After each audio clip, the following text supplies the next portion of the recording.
Mesdames et messieurs, bonjour ou bonsoir. Tout dépend de l'heure à laquelle vous écoutez cette vidéo. Je m'appelle Michel Biemton, journaliste web camerounais, et merci à ces compatriotes-là qui ont bien voulu me témoigner leurs encouragements. Je vous invite également à faire pareil en contactant la chaîne YouTube à ce numéro de téléphone que je vais vous communiquer. Il s'agit d'un numéro WhatsApp bien sûr, plus 237 51 14 42 28. Je reprends, plus 237 51 14 42 28. Alors, je vais passer ce numéro de téléphone en anglais. Plus 237 51 14 4228.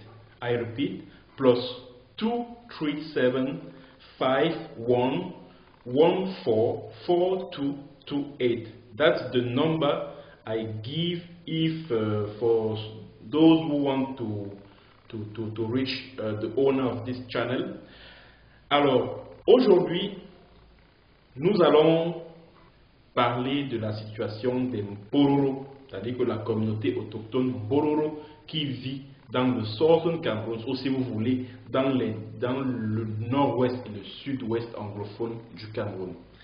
Alors, comme vous avez pu le remarquer, depuis un certain temps, il y a une campagne menée par le régime voyou de Yaoundé et certains de ses soutiens, aussi bien sur les réseaux sociaux que dans les médias, qui tentent à présenter la communauté Bororo vivant au Southern Cameroun comme étant une communauté qui est menacée d'extermination, comme une communauté qui est victime de génocide, comme une communauté qui est massacrée par les terroristes, sécessionnistes, séparatistes, Amba Boys, etc., etc.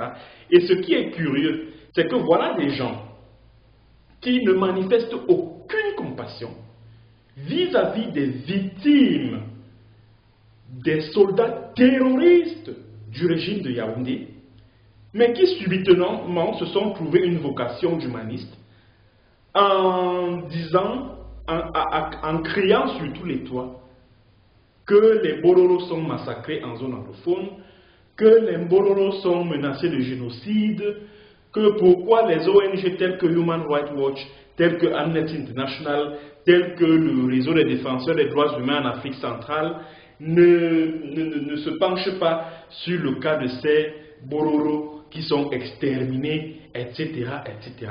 C'est-à-dire, vous voyez à quel point le régime de Yaoundé est vicieux. Bon, je vais vous expliquer un peu la genèse de ce problème-là, le problème Bororo au sein de la communauté anglophone. Je vais vous expliquer la genèse. Avant que cette guerre n'éclate, avant que Paul Biya ne fasse une déclaration le 30 novembre 2017 devant les caméras de la CIAR TV qui sonnait comme une déclaration de guerre, même s'il n'a pas déclaré ouvertement la guerre, parce que j'entends ces multiples vous-là, ces soutiens-là dire que non, Paul Biya n'a jamais dit qu'il déclare la guerre. Ces déclarations qu'il a faites, les déclarations qu'il a faites devant les caméras de la CIAR TV le 30 novembre 2017, il revenait d'Abidjan, en Côte d'Ivoire, du sommet Europe-Afrique. C'était une sorte de déclaration de guerre, parce que c'est après ce discours-là que le pouvoir a déployé des milliers de soldats là-bas. Avant donc que Paul Biya ne déclare la guerre au peuple anglophone du Southern Cameroun, qu'il qualifie de terroristes, sécessionnistes, etc., etc., les Bororo vivaient en parfaite harmonie avec la communauté bantou locale. C'est-à-dire qu'il n'y avait jamais eu de problème. C'est vrai que de temps à autre, ils étaient victimes des petits coups de vol à gauche et à droite, le vol du bétail, etc. Mais depuis que cette guerre a éclaté, subitement, le pouvoir de Yaoundé veut nous faire croire que la communauté locale ou alors les séparatistes armés régulièrement ciblent la communauté Bororo. Mais ils ne vous disent pas, c'est-à-dire que ces affidés du régime de Yaoundé ne vous disent pas pourquoi les Mbororo sont ciblés. Je vais vous rappeler également un autre fait pour vous permettre de comprendre un peu le contexte de ce problème-là. Le 14 juillet 2018, j'étais encore au Cameroun, un ministre anglophone, vous vous souvenez de cette lettre qui a circulé à l'époque, la lettre d'un ministre anglophone qui s'adressait au peuple du Southern Cameroun, au peuple ambazonien, tout ça là. Dans la lettre là, pour ceux qui se rappellent, dans la lettre là, que j'ai d'ailleurs lu pour vous sur cette même chaîne, le ministre en question, qui n'a pas donné son nom, encore que ce n'était pas possible, sinon c'est qu'il serait mort aujourd'hui, a déclaré que le pouvoir de Yaoundé a contacté des élites anglophones afin qu'elles puissent financer des conflits tribaux. Les Bayangi contre les Bakossi, les Nso contre les Mita, etc., etc. pour semer la confusion, la zizanie au sein du mouvement indépendantiste anglophone. Il l'a dit dans sa lettre. Bon, maintenant quand j'essaye de voir ce que les Mbororo sont en train de subir, je pense que cela rentre dans le cadre de cette recommandation que certains pontes du régime Biya ont faite aux élites anglophones, à savoir financer des conflits tribaux. Ce que vous devez donc savoir, mes chers téléspectateurs, chers compatriotes, c'est que le pouvoir instrumentalise les Mbororo pour combattre la communauté bantou locale. D'abord, les Mbororo, on les retrouve où? On les retrouve beaucoup plus dans le nord-ouest, ou si vous voulez dans le nord du Southern Cameroun. On les retrouve à Santa, on les retrouve à Menka, on les retrouve à Pinin, on les retrouve à Woum, c'est-à-dire que dans la Menchoum, on les retrouve également dans le Dongamanto. On retrouve également une forte communauté Bororo dans le Dongamanto.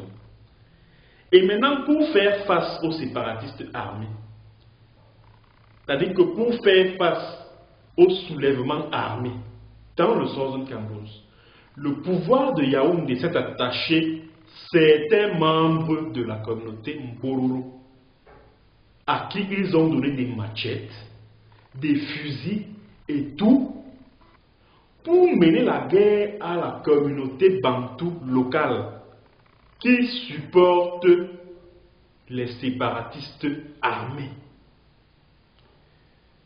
Il arrive des moments où, avec l'encadrement, parce que ces milices, parce qu'il faut le dire, ce sont des milices pro-gouvernementales, Bororo, qui bénéficient du soutien et de l'encadrement des militaires camerounais, de l'armée camerounaise. Ils sont encadrés. Maintenant, ils vont dans les maisons, ils incendient les maisons, ils massacrent des populations locales et ils égorgent même certains sous l'encadrement des soldats camerounais. Souvenez-vous de cette vidéo qui a circulé, je crois, à la fin du mois de mai 2019. La vidéo a circulé vers fin mai là, et dans la vidéo, on voyait comment des jeunes Bororo étaient munis de machettes là, et maintenant il y avait un soldat, un gendarme, il portait une tenue de gendarme, un gilet pare-balles avec un casque. C'est lui qui filmait, c'est lui qui commentait même la scène, c'est lui qui leur posait des questions que vous voulez faire quoi, oh ceci. Les Bororo disaient que, oh maintenant là, on va tuer parce que nous avons déjà trop souffert, oh ils viennent tuer le bétail, ils viennent faire ceci, ils viennent faire cela, oh ceci, cela. Maintenant là, sagat, on va tout casser, etc. Ils sont menus de machettes, les soldats sont là à côté, ils encouragent, ils commentent. Je ne sais pas si vous vous souvenez de cette vidéo. Donc c'est ce qui se passe donc, mes chers amis, mes chers compatriotes. Il n'y a pas de persécution des Bororo dans le Cameroun anglophone. C'est le pouvoir de Yaoundé qui instrumentalise cette communauté pour massacrer. C'est-à-dire que le pouvoir de Yaoundé sous-traite le massacre des civils anglophones là-bas avec les milices pro-gouvernementales Bororo. Aussi simple que ça. C'est de ça qu'il s'agit. Et maintenant, quand le pouvoir de Yaoundé le fait, forcément il doit s'attendre aux conséquences. Ne demandez pas à cette population locale qui est terrorisée par cette milice Bororo-là de ne pas réagir. Forcément, elle va réagir et les conséquences seront telles que soit il y aura des blessés, soit il y aura des morts. Et c'est pour ça que vous avez vu ces sardinards-là qui sont là. Partout, tu entends que oh, vraiment, les Bororo sont marginalisés. Tel autre va sur Facebook. Ils ont leurs agences sur les réseaux sociaux là. Oh, vraiment, Human Rights Watch dit qu'il y a eu des massacres en Garbou. Ils ne voient pas comment les Bororo sont persécutés. Oh, ceci, cela. Oh, machin, truc. Non! C'est-à-dire que ce sont les conséquences de vos manipulations. Quand vous instrumentalisez les Bororo contre les populations locales, vous vous attendez à quoi? Vous devez vous attendre à des conséquences sanglantes. C'est ce que vous avez cherché, non? C'est ce que vous avez voulu, que les populations locales qui vivaient en parfaite harmonie avant la guerre commencent à se faire la guerre entre elles. C'est ce que vous voulez. Pourquoi vous venez encore vous plaindre? Vous les voyez là partout dans les débats radio et télé. J'ai vu le ministre qui a les pieds ma bongo là, où c'est des gens de Dieu Momo. Il est là, où c'est Vision 4, où c'est Canal 2. Oh, il faut que les gens sachent qu'il y a les Bororo qui sont ceci. Il n'y a aucune communauté Bororo qui est persécutée en zone anglophone.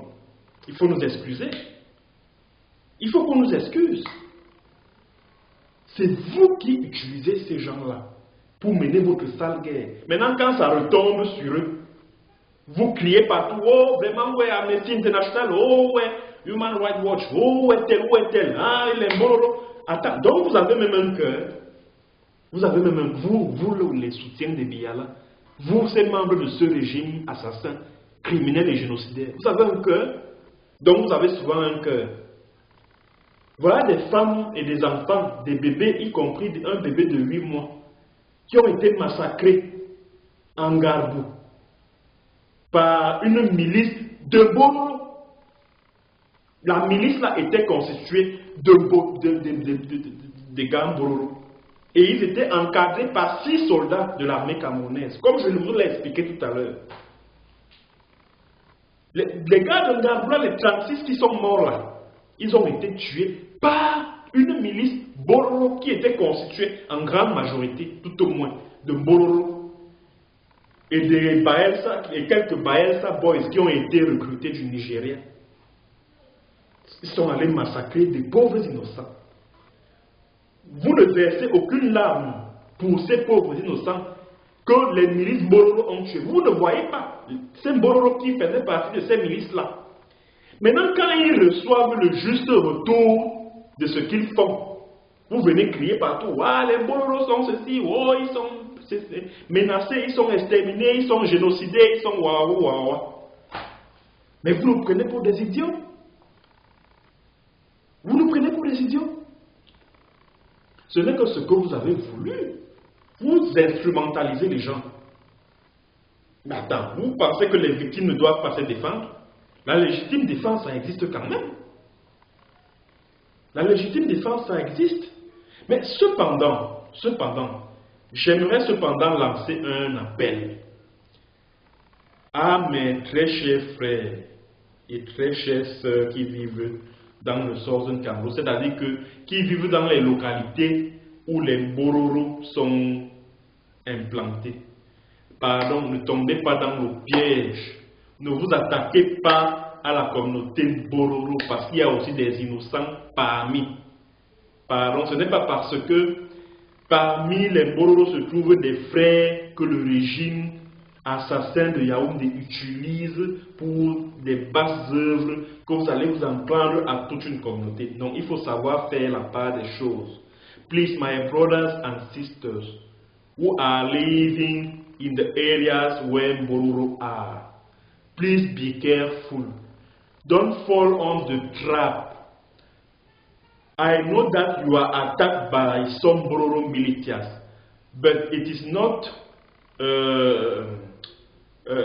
the reason why you have to answer by attacking innocent among Mbororo communities. Please, don't do that. Don't do that, my brothers. Don't do that, my sisters. Please. There are some Mbororos who are your brothers. There are some Mbororos who are supporting your fight, your struggle for the restoration of Southern Cameroon. Please don't attack them. Please.